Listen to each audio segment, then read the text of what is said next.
नमस्कार, आप देख रहे हैं द न्यूज वर्ल्ड और मैं हूं आपके साथ पूजा। खबरों पर जाने से पहले एक नजर डालते हैं टॉप हेडलाइंस पर।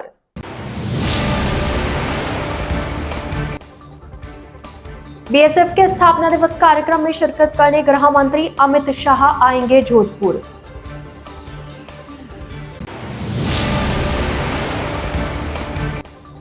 केंद्रीय मंत्री गजेंद्र सिंह शेखावत जोधपुर प्रवास पर चुनाव प्रक्रिया पर सवाल उठा रहे विपक्ष पर शेखावत ने साधा निशाना।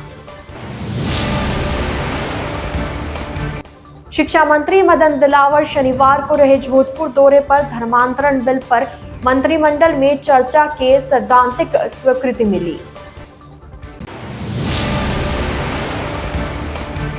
जयनारायण व्यास विश्वविद्यालय में राजस्थान इतिहास कांग्रेस का 38वां अधिवेशन आयोजित किया गया। तो ये थी हेडलाइंस और अब खबरें विस्तार से।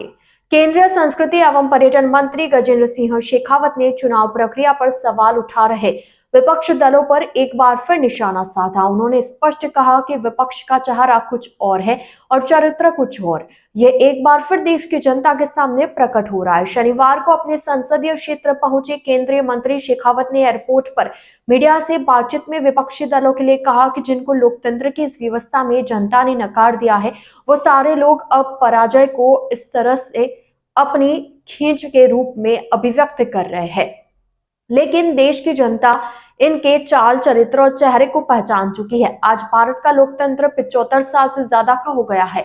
जिस संविधान को लेकर वो जगह जगह अपना प्रदर्शन करते हैं या जिस संविधान को बचाने का संकल्प लेते दिखाई देते हैं, उस संविधान में जो प्रोसीजर लोकतांत्रिक व्यवस्था को चलाने के लिए बनाए गए हैं, उन प्रोसीजर्स को ही वो ठुकराते और झुठलाते हुए दिखाई देते हैं।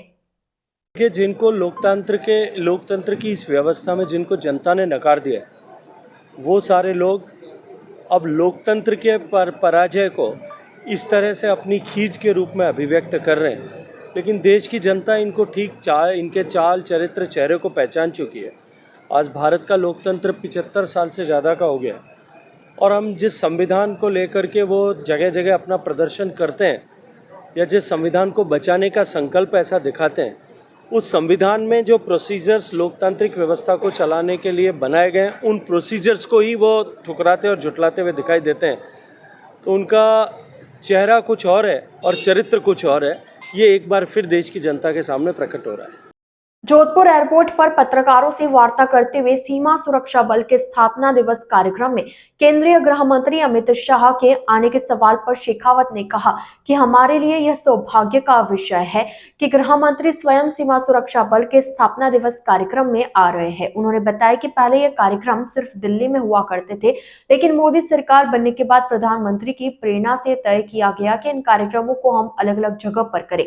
शेखावत ने कहा कि यह कार्यक्रम 2 साल पहले जैसलमेर में आयोजित हुआ, इस बार जोधपुर में आयोजित हो रहा है। यह जोधपुर और मारवाड़ वासियों के लिए अत्यंत प्रसन्नता का अवसर है। भारत के पश्चिम की सीमाओं का सीमा सुरक्षा बल ने जिस तरह से प्रबंधन किया है, उसके चलते हुए निश्चित रूप से ये भारत की सबसे सुरक्षित और सबसे शांत सीमा ऐसी है। माननीय अटल बिहारी वाजपेयी जी के समय में जब वन फोर्स वन बॉर्डर ऐसी व्यवस्था की गई, उसके बाद से पंजाब और बांग्लादेश, ये दोनों बॉर्डर की सुरक्षा की जिम्मेदारी सीमा सुरक्षा बल पर है। और अपने गठन के समय से लेकर के अब तक सीमा सुरक्षा बल ने भारत की सीमाओं की सुरक्षा के लिए अभूतपूर्व काम किया है। दुनिया में सबसे बड़ा सेंट्रल आर्म पुलिस फोर्स होने के साथ साथ में ये एकमात्र ऐसा पुलिस बल है जिसके पास में अपनी नभ, थल और जल तीनों पर सुरक्षा करने की अपनी व्यवस्था है, अपनी फ्लीट है, अपना कौशल है। निश्चित ही हम सब लोग आज चैन की नींद इसलिए सो पाते हैं कि सीमा पर सजग प्रहरी के रूप में हमारा भारत के सीमा सुरक्षा बल का प्रहरी सन्नद्ध होकर के चौकसी के साथ में खड़ा है। हमारे लिए सौभाग्य का विषय है कि सम्माननीय गृह मंत्री जी स्वयं सीमा सुरक्षा बल के रेजिंग डे के इस कार्यक्रम में यहाँ जोधपुर पधार रहे हैं। पहले ये कार्यक्रम सिर्फ दिल्ली में हुआ करते थे, लेकिन मोदी जी की सरकार बनने के बाद प्रधानमंत्री जी की प्रेरणा से ये तय किया गया कि इन कार्यक्रमों को हम अलग अलग जगह पर करें। और ये कार्यक्रम 2 साल पहले जैसलमेर में आयोजित हुआ, इस बार जोधपुर में आयोजित हो रहा है। और क्योंकि पश्चिमी सीमांत क्षेत्र के लोगों का सहज संबद्ध सीमावर्ती क्षेत्र के पर काम करने वाले इन फोर्सेज से है, तो निश्चित ही जोधपुर में इस कार्यक्रम का आयोजन जोधपुर के लिए, जोधपुर वासियों के लिए, मारवाड़ वासियों के लिए और ऐसे हजारों लोग जिन्होंने भारत के सीमा सुरक्षा बल में अपनी सेवाएं देकर के सेवानिवृत्त हुए, उनके लिए अत्यंत प्रसन्नता का अवसर है। केंद्रीय संस्कृति एवं पर्यटन मंत्री गजेंद्र सिंह शेखावत शनिवार को दिल्ली से जोधपुर पहुंचे। केंद्रीय मंत्री ने सर्किट हाउस पहुंचकर सरदार वल्लभ भाई पटेल की प्रतिमा स्थल का अवलोकन कर व्यवस्थाओं का जायजा लिया। अखंड भारत के निर्माता और लौह पुरुष सरदार वल्लभ भाई पटेल की जोधपुर में सर्किट हाउस परिसर के समीप आदमकद प्रतिमा स्थापित की जा रही है। प्रतिमा का अनावरण केंद्रीय गृह मंत्री अमित शाह रविवार को करेंगे। केंद्रीय मंत्री शेखावत ने जिला प्रशासन और पुलिस के अधिकारियों के साथ बैठक कर आवश्यक दिशा निर्देश दिए, तैयारियों का फीडबैक लिया। सर्किट हाउस में शेखावत के साथ जोधपुर शहर जिला अध्यक्ष देवेंद्र सालेचा, ओसिया विधायक भेराराम सियोल सहित जिला कलेक्टर गौरव अग्रवाल, पुलिस आयुक्त राजेंद्र सिंह भी मौजूद रहे। बीएसएफ के स्थापना दिवस कार्यक्रम में शिरकत करने गृह मंत्री अमित शाह शनिवार को जोधपुर पहुंचेंगे। रविवार को बीएसएफ में आयोजित कार्यक्रम में गृह मंत्री अमित शाह मुख्य अतिथि के रूप में मौजूद रहेंगे। वहीं गृह मंत्री की अगुवाई के लिए प्रदेश के मुख्यमंत्री भजनलाल शर्मा भी जोधपुर पहुंचे। मुख्यमंत्री भजनलाल शर्मा एयरपोर्ट पर अमित शाह का स्वागत करेंगे। उसके बाद वह सीधे बीएसएफ की मीटिंग में हिस्सा लेने के लिए जाएंगे। रात्रि करीब 11 बजे मुख्यमंत्री वापस जयपुर के लिए प्रस्थान करेंगे। प्रदेश के शिक्षा और पंचायती राज मंत्री मदन दिलावर ने कहा कि राजस्थान में यूपी जैसा धर्मांतरण बिल लाया जा रहा है। इसको लेकर मंत्रिमंडल में चर्चा हो गई है। सर्किट हाउस में मीडिया से बात करते हुए कहा कि धर्मांतरण बिल पर मंत्रिमंडल में चर्चा के सैद्धांतिक स्वीकृति मिल गई है। अब आगे इसको विधानसभा में चर्चा के बाद पारित कराया जाएगा। पारित होने के बाद इसे लागू किया जाएगा। नए बिल के मुताबिक यदि कोई सहमति से धर्मांतरण करना चाहता है तो 1 महीने पहले जिला कलेक्टर को एप्लीकेशन देनी होगी। शिक्षा मंत्री ने पंचायती राज चुनाव को लेकर कहा कि मंत्रिमंडल की बैठक में इसको लेकर निर्णय किया जाएगा। वहीं राइजिंग राजस्थान को लेकर बताया कि इससे अनेक प्रकार के उद्योग लगेंगे, लाखों लोगों को रोजगार भी मिलेंगे। इससे राजस्थान का तीव्र गति से विकास होगा। मैं माननीय मुख्यमंत्री जी को बधाई देना चाहता हूं कि ये बिल पर विचार मंत्रिमंडल में हुआ है और सैद्धांतिक स्वीकृति मंत्रिमंडल ने दे दी है। अब ये विधानसभा में डिस्कशन होगा, फिर वहाँ पारित के लिए प्रस्ताव रखा जाएगा और विधानसभा में जब पारित हो जाएगा उसके बाद लागू होगा। मेरी जानकारी के अनुसार, क्योंकि यूपी में जो है ये क्या था कि कोई भी धर्मांतर करेगा तो उसके 1 महीने पहले उसको जिला कलेक्टर को सूचित करना पड़ेगा। अब जिला कलेक्टर को सूचित करेगा 1 महीने के अंदर, तो फिर दोनों को उपस्थित भी होना पड़ेगा। वहाँ जैसा जिला कलेक्टर निर्णय देंगे विधि सम्मत वो होगा। देखो, माननीय भजनलाल जी शर्मा जी मुख्यमंत्री हैं राजस्थान के, उनके नेतृत्व में ये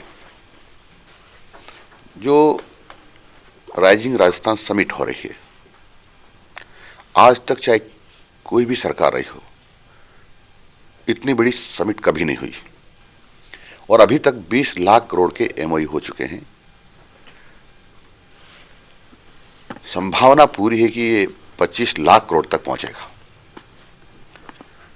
और उसके कारण से अनेक बिजनेस राजस्थान में होंगे, अनेक प्रकार के उद्योग लगेंगे और उसके कारण से लाखों लोगों को रोजगार मिलेगा।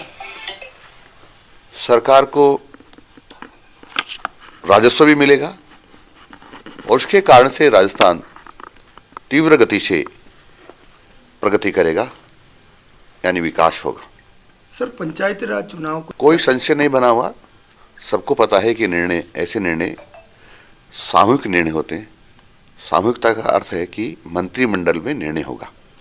सर, इसमें यह संशय है कि देखो, शिक्षा विभाग में कांग्रेस के काले कारनामों के कारण लगभग 1.5 लाख पद खाली हैं। इससे बच्चों की शिक्षा सफ़र करती है। और माननीय मुख्यमंत्री जी ने बजट में घोषणा की है कि 4 लाख लोगों को रोजगार देंगे।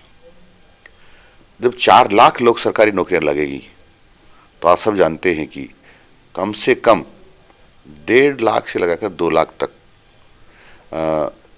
कर्मचारियों की भर्ती यानी शिक्षक और अन्य कर्मचारियों की भर्ती शिक्षा विभाग में भी होगी।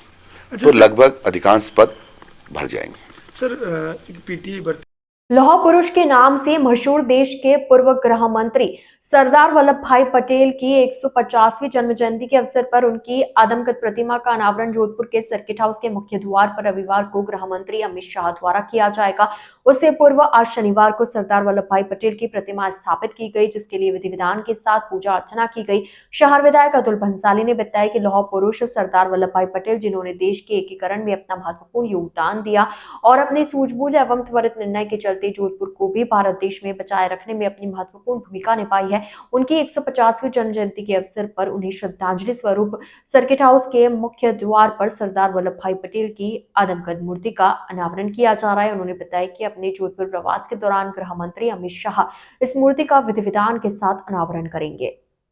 भारत माता की लौह पुरुष सरदार वल्लभ भाई पटेल के 150वीं जयंती वर्ष में ये जोधपुर का एक सौभाग्य है, क्योंकि आज जो जोधपुर भारत के अंदर है वो सरदार वल्लभ भाई पटेल की देन है, जिन्होंने एकीकरण के अंदर जोधपुर को भारत के अंदर सम्मिलित करने में महत्वपूर्ण भूमिका निभाई। और आज उन्हीं के श्रद्धांजलि स्वरूप उनकी 150वीं जयंती वर्ष में हम सब लोग जोधपुर के मुख्य चौक सर्किट हाउस पर लौह पुरुष सरदार वल्लभ भाई पटेल की प्रतिमा कल हमारे देश के यशस्वी गृह मंत्री, जिन्होंने एक विधान, एक संविधान, एक निशान और धारा 370 हटाने में महत्वपूर्ण भूमिका निभाई, ऐसे सरदार वल्लभ भाई पटेल के सपने को भी साकार किया। उन्हीं के कर कमलों द्वारा कल दोपहर 12 बजे सरदार वल्लभ भाई पटेल की इस 20 फुट ऊंची प्रतिमा का अनावरण होगा। मैं पूरे जोधपुर को और पूरी जोधपुर की जनता का एक सौभाग्य और धन्य मानता हूं कि ऐसे लौह पुरुष की मूर्ति हमारे जोधपुर में एक प्रमुख स्थान पर स्थापित हो रही है, जिससे कि लोग स्वतंत्रता, उसकी प्रेरणा और एकीकरण और एक रहेंगे तो सेफ रहेंगे, क्योंकि सरदार वल्लभ भाई पटेल ने इस एकीकरण और एकता के साथ में भारतीय एकता के लिए उन्होंने जो अपना बलिदान सर्वोच्च नौचार किया वो एक अविस्मरणीय है। हम सब उनको श्रद्धांजलि स्वरूप और एक ऐसी जगह बन जाएगी, समय समय पर आने वाले लोगों के मन में जो भावना होगी उससे देश के अंदर राष्ट्रीयता की भावना और प्रबल होगी। हमारे देश के यशस्वी प्रधानमंत्री, जिन्होंने केवटिया में सरदार वल्लभ भाई पटेल की विश्व की सबसे ऊंची प्रतिमा लगाई, मैं समझता हूँ राजस्थान में उनकी सबसे ऊंची प्रतिमा आज जोधपुर में स्थापित कल होगी। द न्यूज बर्ड के इस बुलेटिन में फिलहाल वक्त हो चला एक छोटे से ब्रेक का। ब्रेक के बाद जल्द हाजिर होंगे। आप बने रहिए द न्यूज बर्ड के साथ।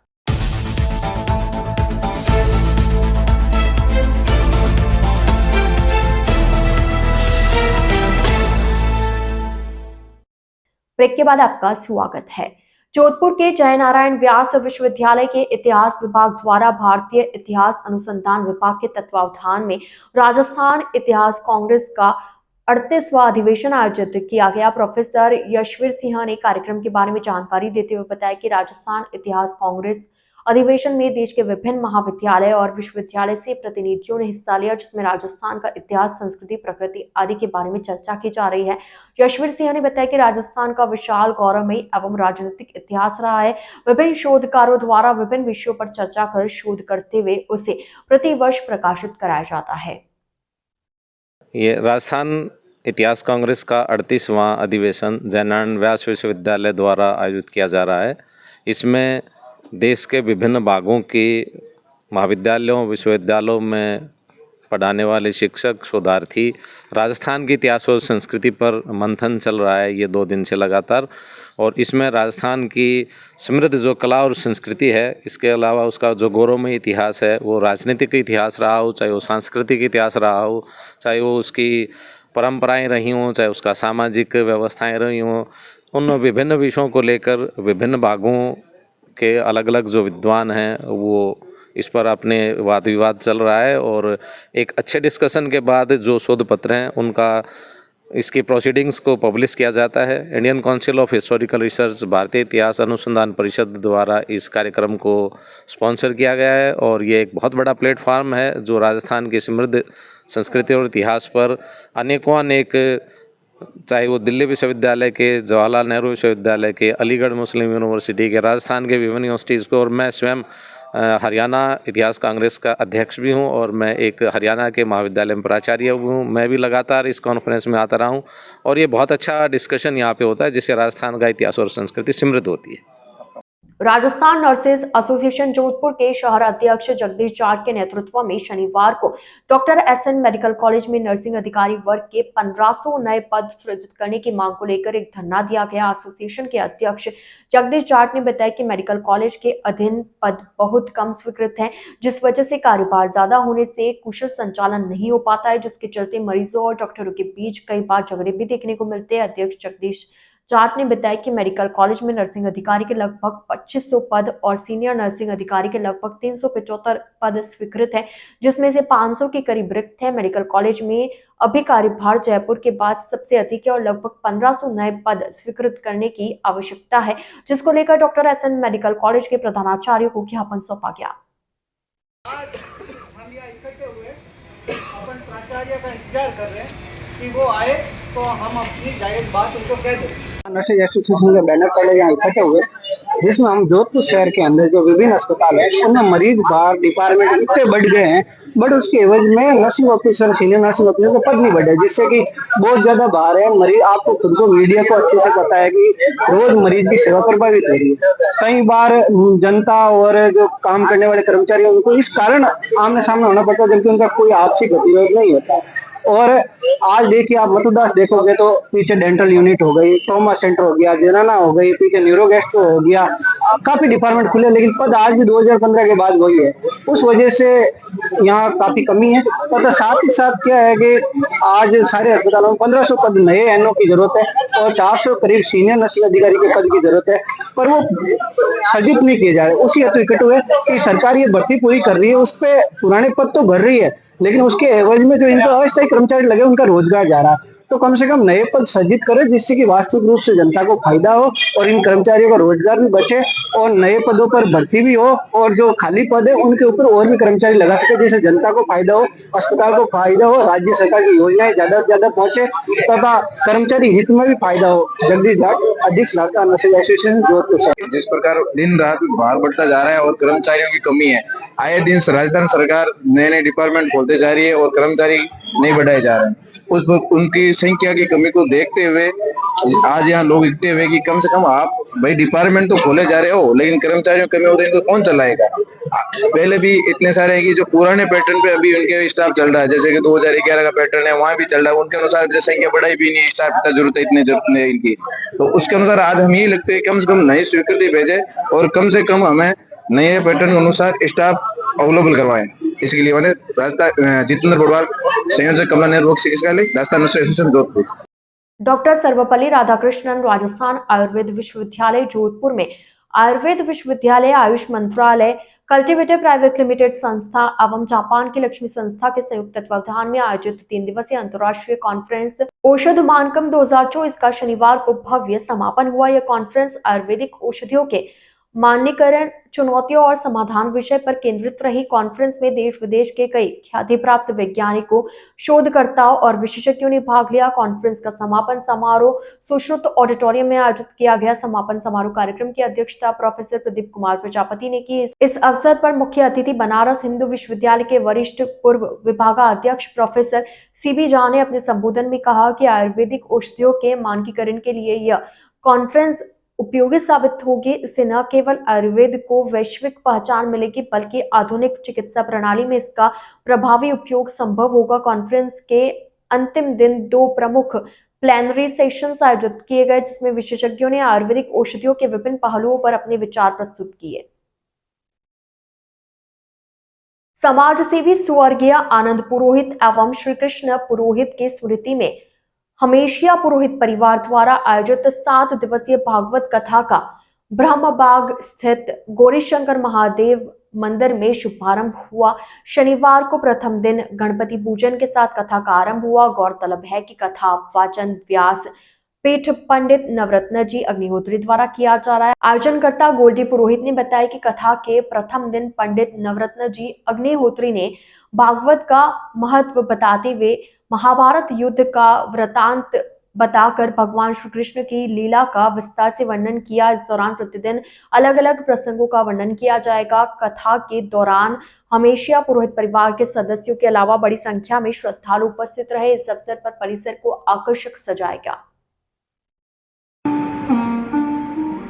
भगवान को मालूम पड़ा कल ये जाने वाला है। प्रातः काल जैसे ही दुर्योधन निकले वैसे ही बगैर वस्त्र के जन्मजात बालक जन्मता है, वैसे ही निर्वस्त्र होकर के माँ के पास जाने लगे। भगवान बीच में मिल गए। बॉलीवुड अभिनेता धर्मेंद्र के 89वें जन्मदिवस के अवसर पर जोधपुर में धर्मेंद्र के बड़े फैन नागौरी बेरा निवासी धर्मेंद्र सिंह सिसोदिया द्वारा जोश और उत्साह से मनाया गया। धर्मेंद्र के पास उनके पास सिने स्टार धर्मेंद्र के 5000 से ज्यादा फोटो का कलेक्शन है और वे कई बार धर्मेंद्र से मिल भी चुके हैं। खास बात यह है कि वह अपने दोनों बेटों को भी सनी और बॉबी कहकर बुलाते हैं। धर्मेंद्र सिंह सिसोदिया ने सिने स्टार धर्मेंद्र का बर्थडे पूरे परिवार के साथ मनाया। इस मौके पर केक काटा और सिने स्टार धर्मेंद्र के हिट गानों पर जमकर डांस भी किया। धर्मेंद्र सिंह सिसोदिया ने बताया कि वह 7वीं क्लास से ही उनका हर बर्थडे मनाते आ रहे हैं। धर्म जी जब मैदान जंग की शूटिंग में आए थे तब मैं उनसे मिला था। तो ये सल्तनत फिल्म की शूटिंग हुई थी तब मैं उनसे फर्स्ट बार मिला था। और ये सनी सर अजय फिल्म की शूटिंग में आए थे तब मैं उनसे मिला था। और ये धर्म जी मैदान जंग की शूटिंग के अंदर आए थे तब उन्होंने मुझे साथ बैठा करके चाय वगैरह पिलाई, बातें की। ये अभी आए थे मैंने इसके अंदर जोधपुर में शादी में अंदर, तभी मैं उनसे मिला हूँ। और मैं जब भी ये राजस्थान के अंदर कई बार भी आ जाते हैं तो मैं इनसे मुलाकात हो जाती है। और ये मुझे ये कहता है यहाँ तो जोधपुर का धर्मेंद्र तो ही है। मेरा नाम धर्मेंद्र सिंह सिसोदिया है। मैं जोधपुर में नागौरी बेरा मंडोर में रह रहा हूँ। मेरा निवास स्थान यहाँ पर है। और मैं 55 साल से धर्म जी का जन्मदिन हर साल मनाता हूँ। आज भी मेरे यार दोस्त हैं, कोई कहाँ से आया कोई कहाँ से आया है, समझ आए कि बीकानेर से, कोई अजमेर से, कोई जयपुर से, कोई अलवर से, सभी मेरे साथ हैं। हर साल मैं इनका जन्मदिन मनाता हूँ धर्म जी का। धर्मेंद्र जी से मैंने बताया ना 7-8 बार मिल चुका हूँ मैं। और जब भी वो राजस्थान के अंदर कहीं पर भी आ जाते हैं मैं अपनी उनके साथ एक पहले की फ़ोटो भेजता हूँ अंदर कि सर मैं आया हूँ। तो उनका वो पीए वगैरह लेके जाता है अंदर के ये मिलने के लिए है। तो धर्मेंद्र जी मुझे पहले बुलाते हैं, अरे ये तो यार मेरा खास यार है, इसको अंदर बुलाओ। तो मैं अपने बच्चों को लेके जाता हूँ और धर्म जी बड़े प्यार के साथ मुझसे मान सम्मान के साथ मिलते हैं। द न्यूज बर्ड के इस बुलेटिन में फिलहाल के लिए इतना ही। आइए चलते चलते एक बार फिर नजर डालते हैं आज की टॉप हेडलाइंस पर।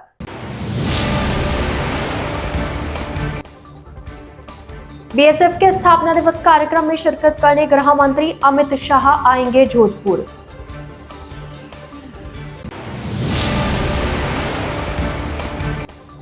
केंद्रीय मंत्री गजेंद्र सिंह शेखावत जोधपुर प्रवास पर चुनाव प्रक्रिया पर सवाल उठा रहे विपक्ष पर शेखावत ने साधा निशाना। शिक्षा मंत्री मदन दिलावर शनिवार को रहे जोधपुर दौरे पर। धर्मांतरण बिल पर मंत्रिमंडल में चर्चा के सैद्धांतिक स्वीकृति मिली। जयनारायण व्यास विश्वविद्यालय में राजस्थान इतिहास कांग्रेस का 38वां अधिवेशन आयोजित किया गया। तो अब दीजिए इजाजत पूजा को और आप इसी तरह बने रहिए द न्यूज बर्ड के साथ। नमस्कार।